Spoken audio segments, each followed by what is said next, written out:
We are live. How's everybody doing this evening, guys? This is Michael Ray Newman. I am deep in the heart of Texas and very grateful to be here this evening. And I got the one and only, the great Edwin Britt. What's up, E? Hey, Michael. Hey, everybody. Merry Christmas, man. Happy holidays. It's all going on, man.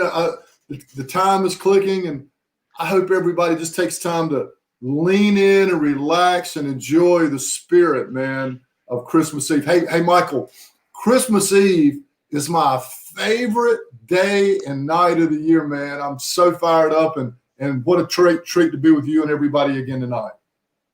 I want to tell you, brother, Christmas. I tell people all the time, I am Santa Claus. I saw it. My kids used to love it. I've been kicked out of malls being dressed as Santa and with my Santa impersonation. And now they're a little bit older. They get a little bit embarrassed by what I do there. Hey, Kathy, how you doing? Hey, Shelly, thanks for stopping in this evening. I got to tell you right now that I have the Christmas time is my favorite time of the year. I say that I am Santa Claus, but I'm so grateful for the fact that what I get to do with my family and then being a dad, right? People ask me all the time what I want to do when I grow up. I still don't know what I want to do, but I love being a dad. And this time of year, I have a chance to really pull out my dad jokes and all the the craziness that we do. So I agree with you 100%, Edwin, that being at Christmas time this year, I'm very grateful to be here, and thanks for you guys letting us be here this evening. Thanks for stopping in. A lot of you guys are watching us online. You're watching us live on Facebook or on YouTube. You guys are inside of here. And Marlene, how you doing? I see some other people jumping on here. So thank you guys for jumping on. We're not going to spend a ton of time with you this evening. Cindy Lee, how you doing? We're just Edwin and I have been talking back and forth as we've gone through this day and have we gone through the last few weeks and this last quarter. And I know that we have been doing this training called Finish Strong to Start Fast. And that's what we start every year, kind of after Thanksgiving. We start building momentum for next year. The reason we do that is because a lot of you guys check out. We all go, oh, if I can just get through this year, get through these holidays, then I'm going to do this, then I'm going to do that. So if you guys can, opposed to undoing your belt a little bit and gaining a couple extra pounds, what if we start building momentum for next year? You guys have been doing that. We have been really engaged with a lot of you. A lot of you guys have stepped in and we've kind of been engaged and we're building momentum for next year. But Edwin, tonight, I want us to take a step back and take a deep breath. Because remember, every training that we get on, the mindset of a champion, every training we get on, we ask people to think two things. Make this about you, number one. Make it about you. So right now, we want to make this about you. Secondly, we want you to be able to think about how you can pour into other people, Edwin. So with that, I'll let you set the stage, and then we'll go from there. Hey, Michael, thank you so much. It's such a wonderful time of the year. It really becomes a matter of perspective. And this goes to our professional pursuits and our personal pursuits because Michael and I believe they firmly go hand in hand, right? And it's a wonderful time of hopefully family, to some degree, a little changed, a little different this year for some, probably for all of us to some degree. But it's a great time for reflection, and it's a great time for gratitude, Michael. And what we really want to talk about today as we talk about finishing strong and starting fast is making sure we've got these fundamentals that are, you call it really well. You think about it, you reference it typically, Michael, as key performance indicators in business. But we also know these fundamentals are key performance indicators because when we apply them consistently, such as the win list, such as an attitude of gratitude, what we know is that is going to ultimately lean into our process, and it's about the process and the results follow, right? Trust the process, work the process, focus on the process. And that's the opposite of what most people are doing. I like to look and see what are high achievers doing. And Michael, you and I both get to consult with and coach a lot of different people from a lot of different backgrounds. And high achievers, here's what I've discovered, and I want to share with the audience tonight. The people that I hear that are kind of constantly sort of complaining, or it's always about this, or it's always about that, they're always kind of trying to chase it, right? Trying to get somewhere. And they're not very happy getting there. The people that are the top achievers that are creating those predictable results that are going to start, they're finishing strong and they're going to start fast. Although they come from all over the world and all different backgrounds, all different intellects, they do a couple things. One, they are always grateful.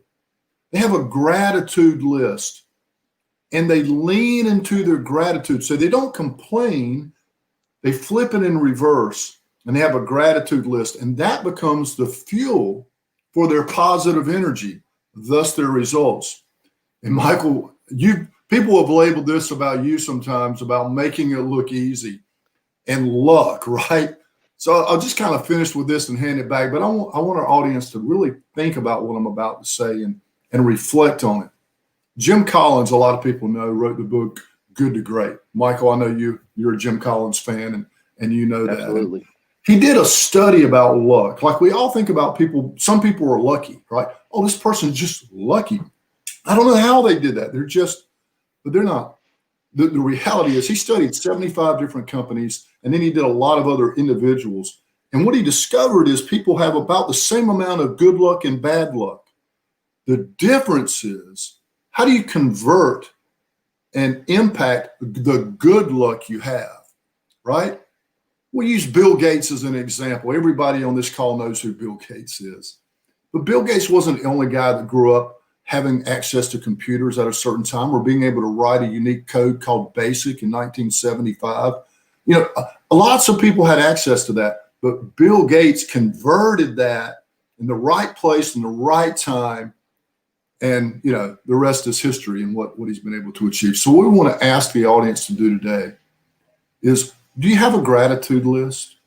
And if you don't, man, what a marvelous time to start on the eve before Christmas Eve, right?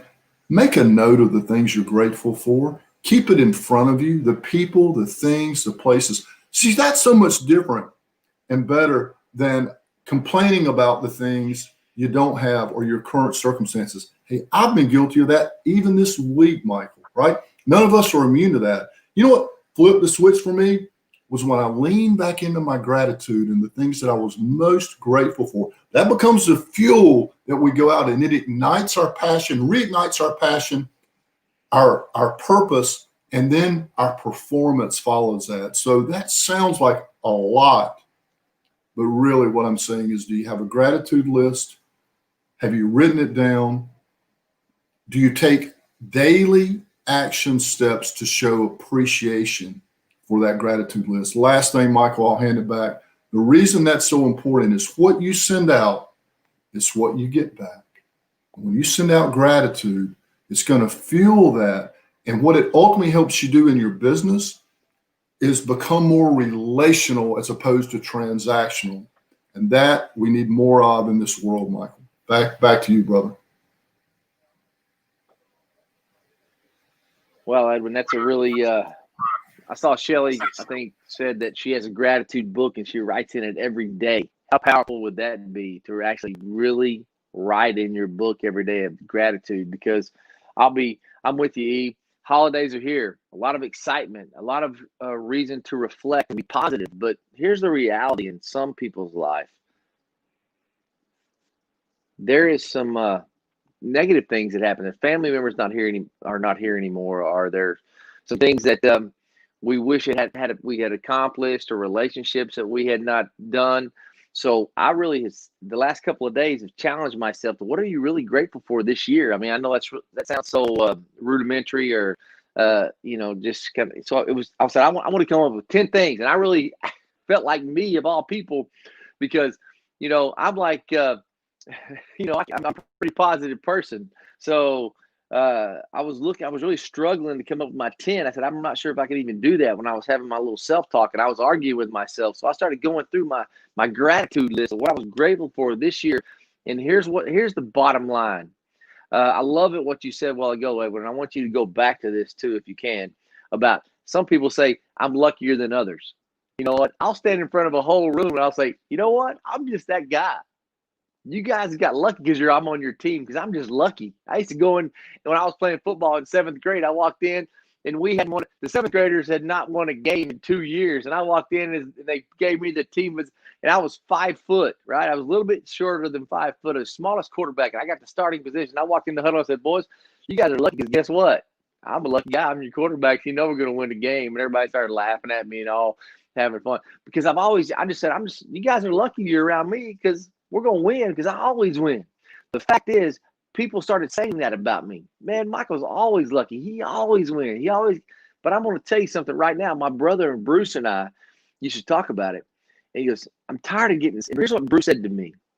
When I was 7th grade, people said, I started walking in saying I'm lucky. Because in 6th grade, my brother said, "We've gotten second place every year. I'm sick of getting second. I'm tired of getting second place." In little track and field days, in athletic events, in basketball and baseball, we were getting second. And I was like, bro, think about this. I had this conversation clear as day in 5th grade. All right, understand that. 5th grade. Think about this, guys. You draw back on things that happened in your life. Raise your hand if you have. I do. Back in your past when you're younger, right? And you carry it with you to this day. You still think about those things, right? So in 5th grade, I was like, "Hey, dude," I looked at him and said, "No, second place. Think about that. Think how many times you're always the second. We're just this close." And there was a few blue ribbons sprinkled in there. But then so I flipped my thinking. I flipped the script in. I started saying, "You know what? I'm going to say you're lucky, guys. I'm the luckiest guy in the world. I'm going to be number one." My team started winning. Now, I'm not saying it was because of me, obviously. But I'm going to tell you something. What you expect is what you're going to get. What you put out is what you get back, right? And so many times we think about that really truly happened. And I was thinking about this, Edwin, when I was talking about my gratitude list to myself, when I was arguing with myself today. Like, I'm not sure if I can think of 10 things this year that I'm grateful for. And I'm going to tell you something right now. This year has been a square kick in the gonads for me, and I know for you guys too. I know. And 2020 aside, the pandemic aside, right, Edwin? I could care less about that. That pandemic has not affected me. But this year has been the biggest struggle I've had since I was 10 years old. So when I was going through that list, Edwin, of putting my 10 things together, I was thinking I had to spend a couple of hours, and then I started getting some momentum and drawing some more into it, and I was able to get there at 10. And that's the key, Michael, is we all have so much to be grateful for. And I don't want our audience to overlook these as too simplistic. You may think that way, but I'm gonna politely suggest to you that you're in error if you do. And you don't have to take my word for it. I've been blessed, and Michael and I have both been blessed to be able to meet really some amazing top achievers. And the reality is, as we said before, they all have a win list. What's important now? They're able to manage their priorities. They're very intentional in their actions, right? And they have the perspective of gratitude. Guys, that's just so critical. And it's something that we have to continue to, it continues to evolve. I don't think we ever arrive as someone who focuses on gratitude and how we can turn that into positive energy, which in turn becomes intentional action. You see, the win list, the gratitude list come before the action. So often the reason we go after something so hard and then we get discouraged and we give up or we turn inward or we begin blaming is because we tried to take off with the runway and we didn't have the right weight and balance, right? We weren't properly fueled. And let me tell you, man, that's not going to go real well when it's time to land. You know, Evel Knievel said, "Hey, jumping a motorcycle doesn't take a lot of talent. It's landing that bad boy once you've taken off," right? And Michael and I come from the Evel Knievel era and Elvis and others. But guys, as you ramp down this year and you begin to lean into 2021, doesn't it just sound good to say 2021, right? We just really want to encourage you to do what Michael did. Take the time to develop that gratitude list, keep it in front of you, and know that that is a critical component towards where you're going this year, because we're going to keep leaning into that. We're going to keep leaning into challenging ourselves on being relational. When you do that, last thing for me tonight, Michael, I asked someone who had grown their business exponentially, and this year will earn about $1.7 million. And I get to coach this guy. He'll earn that in income. And I asked him, hey, man, I was looking at Validate, right? Educator Validate, Michael, right? And he began sharing, and it's amazing. He talked about significance, gratitude, win list. And then he said, I said, what was the end result of that? Okay, you've been working and leaning into that. What's the end result? And here it is, Michael. He said, and this applies to everybody for Shuffle. I got to a point where it really grew my ability to ask. He said, I just got better at my ask. And isn't that so critical? Asking people what you want to accomplish, asking high impact questions intentionally, consistently. It's not that difficult to create significance in life. And with the Shuffle app, what we have with us, asking high impact questions, getting stronger at your ask. And since selling is a transference of feeling, when you're transferring gratitude and appreciation and positive energy, guess what? That leverages you to get better at your ask. He makes it seem so simple, and the dude's knocking down $1.8 million this year. I keep saying last thing, I had a conversation with him, and you know what?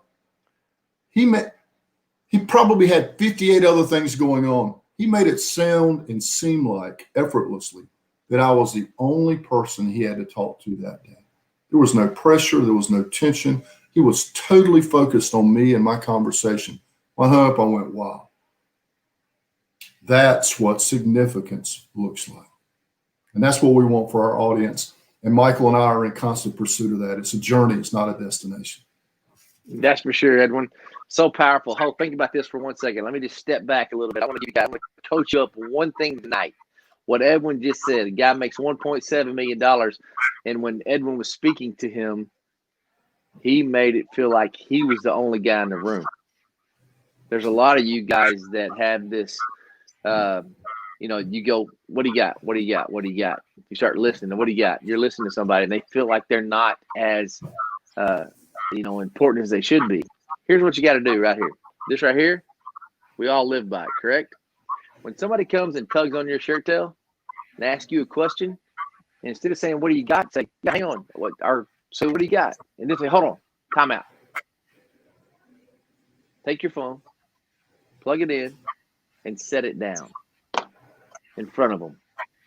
And then just say, what do you got? How powerful is that? Because what you've done is put down your entire world for that person. You have paused your entire day and you have their focus. That person will be so tied to you, knowing that you really care about them, Edwin. I mean, that's really powerful when you talk about something like that, E. So I really appreciate you saying that.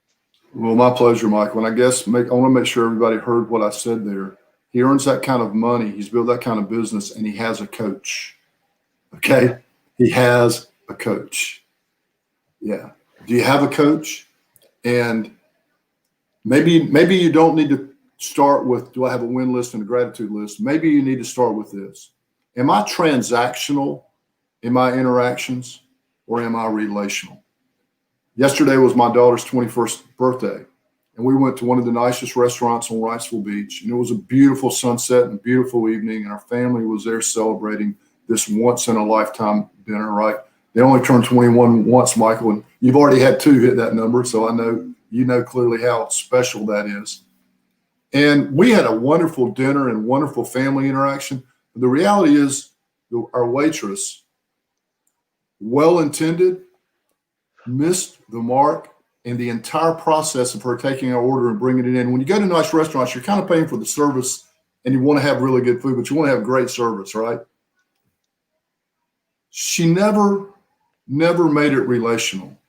It was always transactional. She was just there to take our order. She never asked while we were there what was special about our evening or anything else. And so the question for our audience is, take a hard look at your own process, and is it transactional, perhaps, or is it really deeply relational that has reflective listening, reflective responding? Is it client-centered, not product-centered?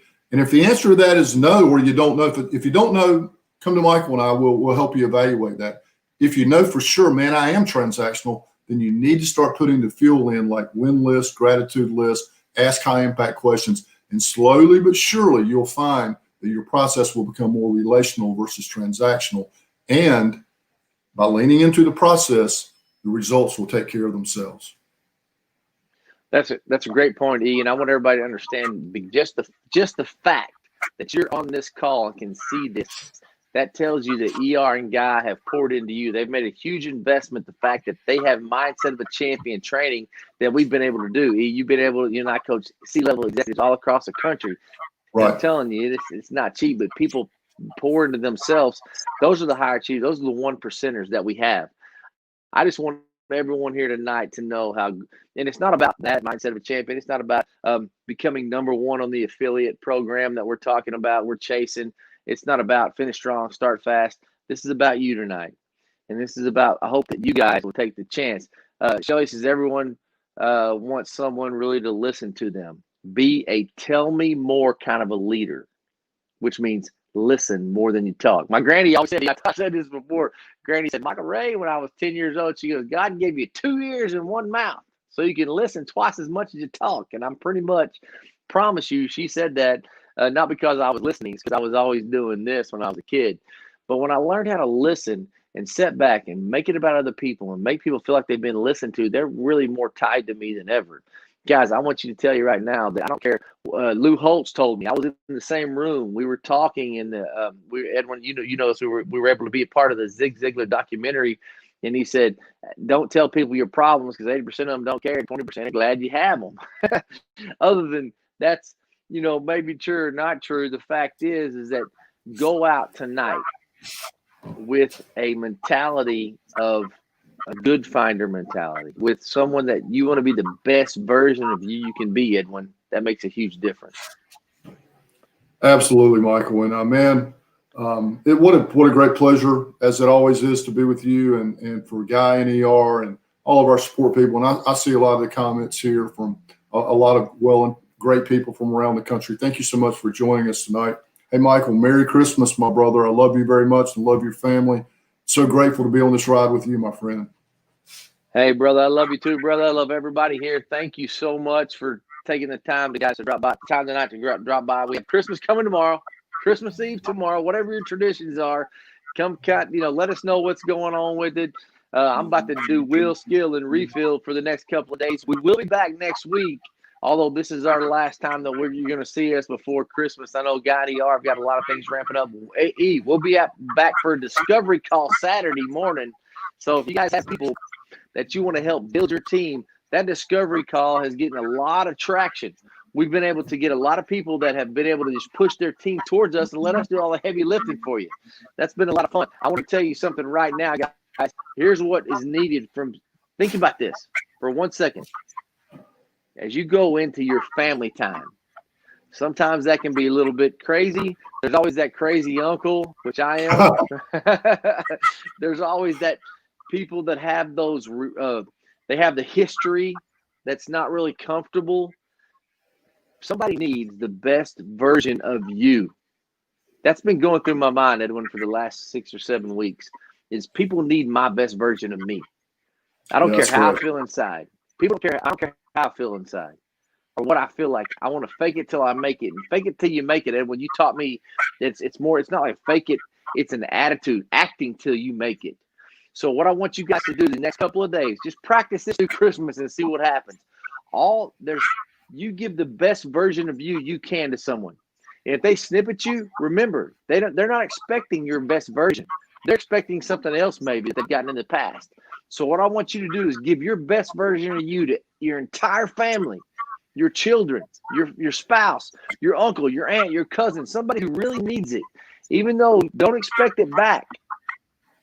Expect the best version of you because they need that.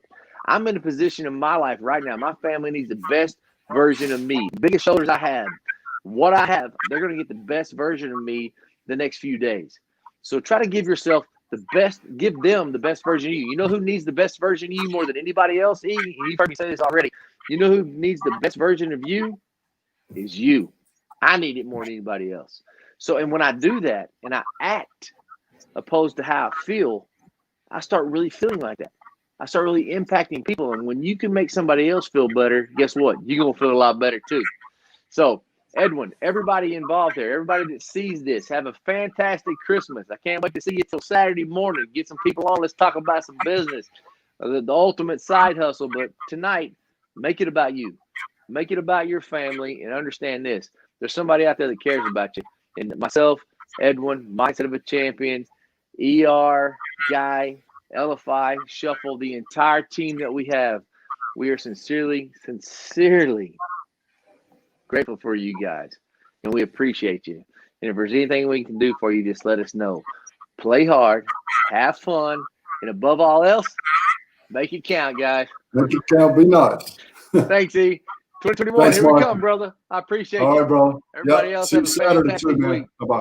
Okay, guys. Saturday, Merry Merry Christmas.